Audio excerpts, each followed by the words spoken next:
লখিমপুৰ জিলা ক্ৰীড়া সন্থাৰ উদ্যোগত উত্তৰ লখিমপুৰ চৰকাৰী উচ্চতৰ মাধ্যমিক বিদ্যালয়ৰ খেলপথাৰত অনুষ্ঠিত হোৱা ছুপাৰ লীগ ফুটবল প্ৰতিযোগিতাৰ প্ৰথমখন ছেমি ফাইনেল বৃহস্পতিবাৰে সন্ধিয়া অনুষ্ঠিত হয়। সাৰমতি টিউলিপ স্পৰ্টছ একাডেমী বনাম বিপুৰীয়া কোচিং চেণ্টাৰৰ মাজত অনুষ্ঠিত হয়। খেলৰ প্ৰথমাৰ্ধত দুয়ো দলে ২-২ গ'লৰ সমতা স্থাপন কৰি আছিল যদিও দ্বিতীয়াৰ্ধৰ অন্তত টিউলিপ স্পৰ্টছ একাডেমীয়ে ৩-২ গ'লত জয়ী হৈ চূড়ান্ত প্ৰতিযোগিতাত উপনীত হয়।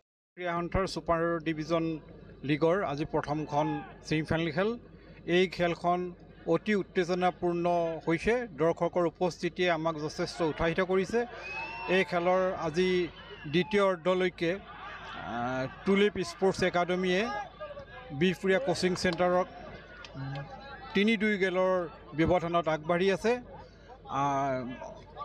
কালিলৈ নকাৰী ক্লাব আৰু সাৰমতিৰ মাজত দ্বিতীয়খন ছেমিফাইনেল খেল হ'ব। আমি লখিমপুৰ জিলা ক্ৰীড়া সন্থাই প্ৰথমবাৰৰ বাবে এইবাৰ নৈশ লীগ খেলখন অনুষ্ঠিত কৰিছোঁ আৰু দৰ্শকৰ যথেষ্ট সঁহাৰি পোৱাত আমি উৎসাহিত হৈছোঁ। লখিমপুৰৰ পৰা ৰাহানুদ্দিন আহমেদৰ ৰিপৰ্ট, অসম আদিত্য।